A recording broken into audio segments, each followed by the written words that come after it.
Sorry கேட்குறேன்னு வந்துட்டு திரும்பவும் வந்து திவ்யா வந்து ட்ரிகர் பண்ணி விட்டாங்க. ஸோ சிரிச்சே வந்து வெறுப்பேத்தி இப்போ வந்து ஒரு பஞ்சாயத்து வந்து போயிட்டுருக்கு.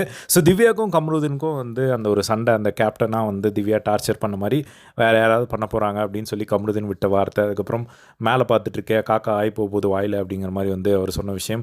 இது எல்லாமே வந்து பார்த்திங்கன்னா திவ்யாவுக்கு பயங்கரமாக ட்ரிகர் ஆகி அவங்க அரோரா கிட்ட உட்காந்து ஃபீல் பண்ணி அழுதுட்டு இருந்தாங்க. நடுவில் வந்து அமித்தை கூப்பிட்டு உட்காந்து பேசிட்டு இருந்தாங்க.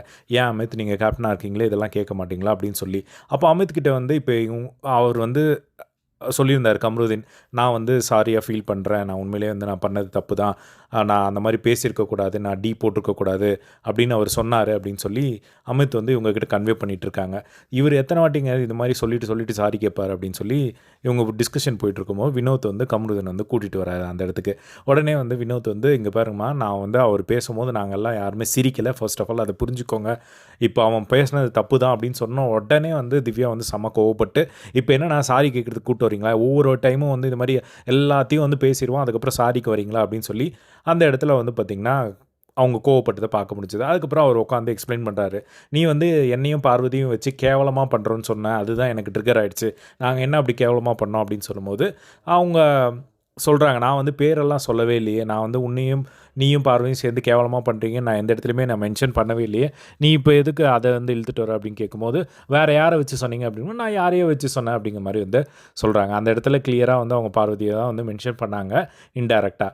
ஸோ இப்போ வந்து அந்த மாதிரி போயிட்டே இருக்கும்போது, சரி இப்போ உங்கள் பிரச்சனை தான் என்ன அப்படின்னு சொல்லி சொல்லுங்கள் அப்படின்னு சொல்லும்போது, அவங்க வந்து ஃபர்ஸ்ட்லேருந்து திவ்யா கிட்ட இருக்கிற ஒரு சின்ன ஒரு மைனஸ் என்ன அப்படின்னு பார்த்தீங்கன்னா, அவங்க ஒரு விஷயத்தை எக்ஸ்பிளைன் பண்ணுறாங்க அப்படின்னா டேரெக்டாக சொல்ல மாட்டேங்கிறாங்க, நிறைய விஷயங்கள் இழுத்துட்டு வராங்க.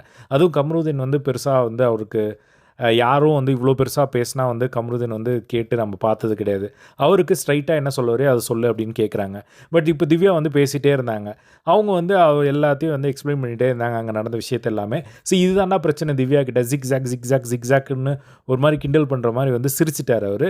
அந்த இடத்துல வினோத்துக்கும் வந்து சிரிப்பு வந்துடுச்சு. உடனே வந்து திவ்யாவுக்கு செமையாக கோவம் வந்து எழுந்து போயிட்டாங்க. இதுக்கு தான் கூப்பிட்டு வந்தீங்களா அப்படின்னு சொல்லிட்டு திரும்பவும் வந்து, ஆனால் நீங்களும் சிரிக்கிறீங்களா வினோத்தனை அப்படின்னு சொல்லிட்டு வினோத்தை வந்து கேட்க, அதுக்கப்புறம் அந்த இடத்துல இருந்து திரும்பவும் வந்து கம்ருதீனுக்கு வந்து பயங்கரமாக சிரிப்பு வருது. அவர் எழுந்து ஓடிடுறாரு ஒரு பக்கம். அதுக்கப்புறம் அவங்க பயங்கர ட்ரிகர் ஆகிடுறாங்க. அவங்க வந்து பார்த்திங்கன்னா பயங்கரமாக அழுதுகிட்டே வந்து உள்ளே, இதுக்கு மேலே என்கிட்ட வந்து சாரி கேட்குறேன் அது கேட்குறேன்னு வராதிங்க, இப்போ நீங்கள் நீங்களாக வந்துட்டு இப்போ வந்து இந்த மாதிரி பண்ணியிருக்கீங்க அப்படின்னு சொல்லி அவங்க செம கோவப்பட்டதை வந்து பார்க்க முடிஞ்சுது. செம கோவப்பட்டு உள்ளே போகிறாரு. அப்போது வந்து பார்த்திங்கன்னா அரோரா வந்து கூட இருக்காங்க. அரோரா தான் திவ்யா கூட வந்து கன்சோல் பண்ணிட்டு இருந்தாங்க. அப்போது வந்து கானா வினோத் வந்து உள்ளே வராரு. இங்கே பாருமா, நான் சும்மா சிரிக்கலாம், அவன் இப்படி கையை இப்படி ஜிக்ஸாக்னு ஒரு மாதிரி பண்ணால் அதுக்கு சிரிப்பு வந்துருச்சு அப்படின்னு சொன்னோடனே, அதுக்கப்புறமா வந்து அந்த இடத்துல டக்குன்னு வந்து அப்பயும் வந்து அவருக்கு சிரிப்பு வந்துருச்சு. அவர் சிரிச்சிட்டு இன்சைட் போனார்.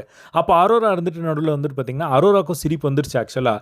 இப்போ அரோரா வந்து ஏன் சிரிச்சிட்டு போகிறீங்க அப்படின்னு வினோத் வந்து லாக் பண்ணிட்டாரு. நீ எதுக்கு இப்போ சிரிக்கிற, சம்மந்தமே இல்லை அப்படின்னு அரோராவுக்கு செமையாக கோவம் வந்துருச்சு. நீ இப்போ சிரிச்சிட்டு போனதுக்கு எனக்கு சிரிப்பு வந்தது, அதுக்காக நான் சிரிக்கலை அப்படின்னு சொல்லி, இதே மாதிரி தான் எங்களுக்கும் சிரிப்பு வந்தது அப்படின்னு சொல்லி வினோத்தும் அவங்களும் வந்து அரோராவும் ஒரு பக்கம் வந்து பயங்கரமாக வந்து கத்திட்டு சண்டை போட்டுருந்தது வந்து பார்க்க முடிஞ்சுது. ஸோ ரொம்ப பரபரப்பாக போய்கிட்டு இருக்கு லாஸ்ட் ஒரு 3 hours அப்படின்னு தான் சொல்லணும், திவ்யா வர்சஸ் கம்ருதீன். ஸோ நீங்கள் யாருக்கு சப்போர்ட் பண்ணுவீங்க, திவ்யாவா கம்ருதீனா இந்த ஒரு மேட்டரில் அப்படிங்கிறத கமெண்ட் பாக்ஸில் ஷேர் பண்ணுங்கள். இதே மாதிரி எல்லாம் பிக் பாஸ் லைவ் அப்படி தெரிஞ்சுக்க நம்மளோட சேனலை சப்ஸ்கிரைப் பண்ணி சப்போர்ட் பண்ணுங்கள். தேங்க்ஸ் ஃபார் வாட்சிங்.